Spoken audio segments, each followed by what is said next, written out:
தமிழகத்தில் தற்போது பிரபலமாக பேசப்பட்டு கொண்டிருக்கிற தற்கொலை கேஸ். எந்த ஒரு பிரச்சனைக்குமே தற்கொலை செஞ்சுக்கிறது ஒரு நிரந்தர தீர்வு கிடையாது. இந்த தற்கொலை ஏன் செஞ்சுக்கிறாங்க அப்படின்னா, அவங்களுடைய பிரச்சனையுடைய பாரத்தை அவங்க இதயத்தால் தாங்கிக்க முடியல. அது ஒரு பெரிய பாரங்கள்ல அவங்க இதயத்தில் எடுத்து சுமத்தி வச்ச மாதிரி இருக்குது. அதை தூக்கிட்டு அவங்களால இந்த சமுதாயத்தில் ஃப்ரீயாக சுதந்திரமாக நடக்க முடியல. அது அவங்களுக்கு ஒரு வலியை ஏற்படுத்திகிட்டே இருக்குது. அந்த வலியை தாங்க முடியாமல் அவங்க செத்து போகிறதே மேலே நினச்சி அவங்க தற்கொலை பண்ணிக்கிறாங்க.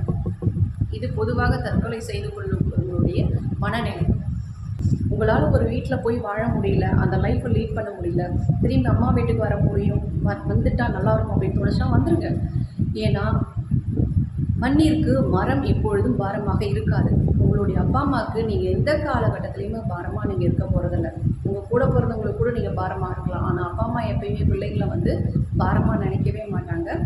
தயவு செஞ்சு நம்ம அப்பா அம்மாவுக்கு பாரமாக இருந்துருமோ அப்படின்னு நினச்சி ஒரு தப்பான முடிவை தயவு செஞ்சு எடுக்காதீங்க.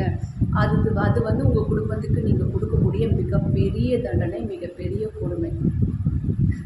அம்மா உங்களுக்கு அந்த லைஃப் பிடிக்கல அப்படின்னா அதுக்கு அடுத்தது 2வது லைஃப் உங்களுக்கு உங்கள் பேரண்ட்ஸ் அமைச்சு கொடுப்பாங்க. அப்படி உங்களுக்கு 2வது லைஃப்குள்ளே போகிறதுல இஷ்டம் இல்லை, இதுலேயே நான் ரொம்ப பட்டுட்டேன், எனக்கு இதுவே போதும் அப்படின்னு நினச்சிங்கன்னா உங்களுக்கு இன்னொரு முக்கியமான ஒரு பொறுப்பு இருக்குது. உங்களுடைய அப்பா அம்மா ஒரு காலகட்டத்தில் நடக்க முடியாமல் போனாலோ இல்லை உடம்பு சரியில்லாமல் போனாலோ அவங்கள கை பிடிச்சிட்டு போய் ஹாஸ்பிட்டலில் கூட்டிகிட்டு போகணும். அவங்களுடைய கடைசி காலகட்டத்தை நீங்கள் பக்கத்தில் இருந்து நீங்கள் அவங்களை கவனிச்சு வேண்டியது ஒரு முக்கிய பொறுப்பு உங்களுக்கு இருக்குது. இந்த பொறுப்பு இருக்குது அப்படின்ற உணர்வு இருந்தால் நீங்கள் கண்டிப்பாக தற்கொலை செஞ்சுக்க மாட்டீங்க. ஸோ அந்த பொறுப்பு இருக்குது, அந்த கடமை இருக்குதுன்னு சொல்லிவிட்டு நீங்கள் அடுத்த கட்டமாக உங்களுடைய வேலை என்னமோ, உங்களுடைய ஜாப் என்னமோ அதை பார்த்துட்டு நீங்கள் ஏர்ன் பண்ணுங்கள். உங்களுடைய பேரண்ட்ஸை பார்த்துக்கோங்க. சப்போஸ் குழந்தை இருந்ததுன்னா குழந்தையுடைய லைஃப்பை பாருங்கள்.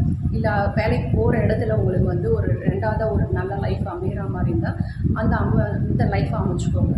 ஸோ எந்த ஒரு கஷ்டத்துக்குமே இம்மீடியட்டாக தீர்வு காணணும் அப்படின்னு சொல்லி தற்கொலை அப்படிங்கிற ஒரு முடிவுக்கு போகாதீங்க.